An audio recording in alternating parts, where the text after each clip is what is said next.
So Disney's latest live-action adaptation of Mulan stars Liu Yifei, Donnie Yen, Zima, Gong Li, Jet Li, Jason Scott Lee, Bruce Lee, Stan Lee, Tommy Lee, and Broccoli.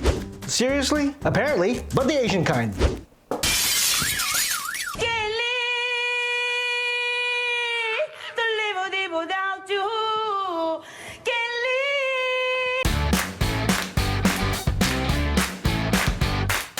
Mulan. So this is another user-submitted request by one of my subscribers, Carly. And Carly writes, "Hi Pablo, I have 2 daughters, and I wanted to know your thoughts on the new Mulan movie on Disney+.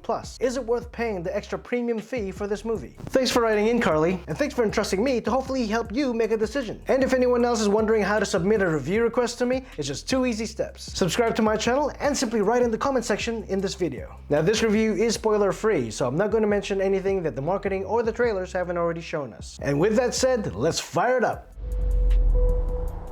Just like in the 1998 animated version, while Mulan was being trained on how to be a good housewife to help her find a husband via the matchmaker, which is the old days version of Tinder, her ailing father was drafted to join the Chinese Imperial Army to fight the northern invaders. Unwilling to endanger her father's life, she disguises herself as a man and joins the army in his place. Just replace Eddie Murphy's dragon Mushu and the little cricket for a phoenix, a witch, and a lot of wall running. At least there was a soldier named Cricket. Oh, and they completely ditched all the singing too. That may be a good thing, but I gotta admit, I did like the songs in the original. Mulan was originally scheduled for a theatrical release early March this year. But no thanks to this GD pandemic, not only was the release date pushed to September 4th, it's been made available only on Disney Plus for a premium price. Which means on top of your existing monthly payments to Disney Plus, you have to pay an extra $30 to get access to this movie. Or $34.99 in Australia. What? Or you can wait till around December when they get rid of that extra fee. Naturally, you just need to have a Disney Plus account. Okay. All right. Full disclaimer, these Disney live-action adaptations generally land with me. I mean, Beauty and the Beast was pretty good, Lion King for the most part was breathtaking, and Aladdin was a fun surprise. And in my opinion, Jungle Book is so far their crowning glory. So in saying that, I seem predisposed to liking all these live-action adaptations. The question is, where does Mulan fall in that list? Just from the trailers alone, you can already tell that this is a beautiful looking movie. But right now, I'll hold off on talking about the positives because I want to get into the areas where this movie failed for me. Let's go kick some honey buns! Just a word of warning, folks, I'm gonna do to this movie what I want Emma Watson to do to me, which is shit all over it. It's very inappropriate. Starting with the CGI. Every time they went for a CG shot, you can tell it's CG. I don't know if that was a creative choice or if that was the best they could do. As for our main character, Hua Mulan, we start the movie off by showing how skilled and athletic she is because of this thing called Chi. Think of Chi as kind of like the Force in the Star Wars franchise. It's basically like a superpower, which kind of makes this almost like a superhero movie. What I loved about the animated film was she wasn't born special and she didn't have Chi or any superhuman abilities. Mulan worked hard and trained to become the warrior that she became. She had to earn everything she achieved while keeping her gender secret. But with this Mulan, her greatest adversity was keeping her gender and her abilities secret and nothing else. She didn't have to earn anything, she just had to hide in plain sight. What is your name, soldier? Hua Jun, Commander, son of Hua Zhou. And in my opinion, that major difference between both Mulans makes the animated version a better role model for children. We already have our Wonder Womans and our Captain Marvels. What made Mulan so great was she achieved greatness through sheer determination and hard work. Well, until this Mulan came along. And because of this, everything just felt so safe and not once did I ever feel worried for her. She had no real struggle, which made me not invest in her character's journey. It took away major stakes because you will never doubt that she will come out on top. Take the battle scenes for example. Not once did I worry about her because she was already the best warrior on the field. And because of all that, I felt robbed of having a satisfying hero's journey. And while on the topic of battle scenes, how they had 2 massive armies representing good and evil fight it out in a wide open field and still managed to disappoint me? Well, that's what they did. It boggles my mind. They had all the right ingredients to making this an absolute epic. But sadly, this is another thing to add to the list as to why this film was a missed opportunity. And the battle scenes didn't last very long either. Is that all you got? In fact, the whole movie felt like it was rushing to finish one scene just to get to the next. This film is 30 minutes longer than the original, yet it seems so much faster because it felt like I was watching the whole thing in constant fast forward. The only time it didn't feel that way was when they shot the heroic moments in slow motion. There was so much slow motion used in this film that it started to look like a 2-hour shampoo commercial. 当然要放下来了。生活人的确吧，一直健康下去，担心潘婷、保洁。Some action scenes were ridiculously overcut to dizzying effect. It's just way too many cuts in simple fight scenes. Just commit to a shot so I can actually see what's going on. They have two ways of filming action sequences in this film. One doesn't commit to a single frame, while the other was stylized slow motion. At one point near the end, the film got so corny that I found myself swearing at my TV. No! No! And there were a few times where I thought, wow, how dumb are these guys that they can't tell that's a woman. But most of us guys are easily fooled. I mean, we've all been to Thailand. Oh, well, that's okay, because I'm a lady. Oops.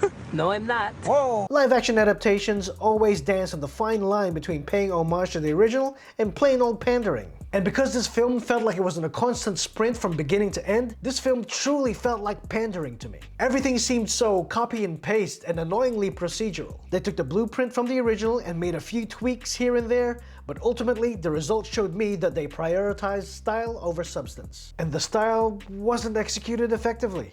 Well, that was a disaster. Now this may come as a surprise, but I do have some positive things to say about this movie. What?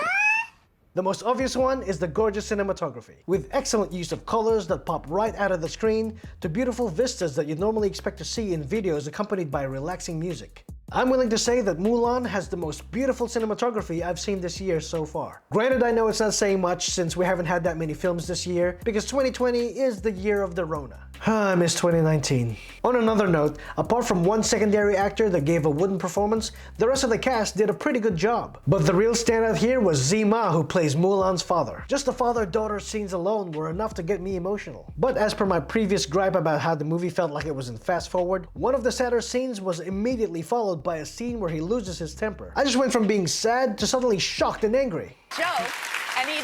Yeah, I just wish they let some of the scenes just marinate a little bit. You gonna squirt a little marinade on there, or...? Don't say that word. What, marinate? No. Oh. Squirt. Now before I share my final thoughts, just a friendly reminder to click like, share, subscribe, and hit the bell for notifications so you don't miss out on my weekly videos. Subscribe.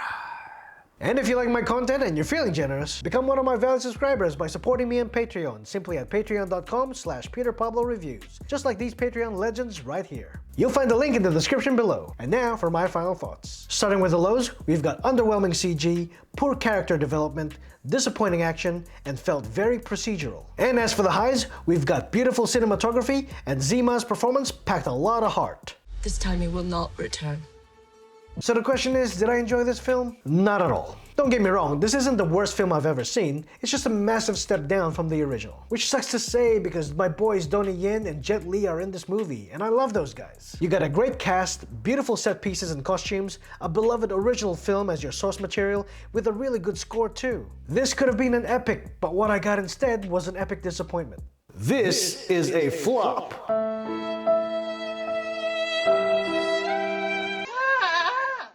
The only feeling I got after seeing this film was a craving to watch the original 1998 animated version. Even though I didn't have fun watching it, I can see elements in this film that I think many people would enjoy. And for those of you who've already seen it, I genuinely hope that you guys enjoyed it more than I did. Hey, it's got a Rotten Tomatoes score of 75%, so I know I'm in the minority here. But Carly, since you're asking me, I do not recommend this film, and it is not worth paying the extra premium fee on Disney+. If you keep your subscription to Disney Plus till the end of the year, I suggest you wait till then because you get to watch it without the extra cost outside of your existing membership. What do you guys think of 2020's Mulan? Would you pay the premium fee to watch it, or just wait till the end of the year when the extra fee is removed? I've shared my thoughts, now I want to hear yours. And remember guys, I take review requests, so smash that subscribe button and leave me a comment. And who am I, you ask? I'm Tom Hiddleston. Bye for now. I am Loki of Asgard, and I am burdened with glorious purpose. So Disney's latest live-action adaptations of... oh, I'm ruining it. And broccoli. I'd never treat food like this. I feel so bad. Helping you, the trailers and marketing hasn't already... Okay, okay, we can do this, yeah, let's go. These Disney live-action... Yeah, man, yeah. But right now, I'll hold... Yeah, yeah. Oh yeah. What I want Emma Thompson. It's Emma Watson, not Emma Thompson. She didn't have any chi or any superhero. Carly, I hope you're still listening. It's so safe, and not once have I...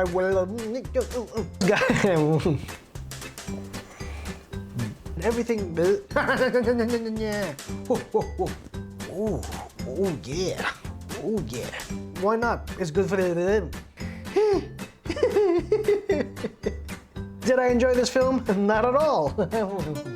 What's wrong with you? So I hear you like pressing buttons. Well, how about pressing this button to subscribe? And get your friends and family to do the same. Why not? It's good for the environment. And if you want to see my other videos, well, here's a good place to start.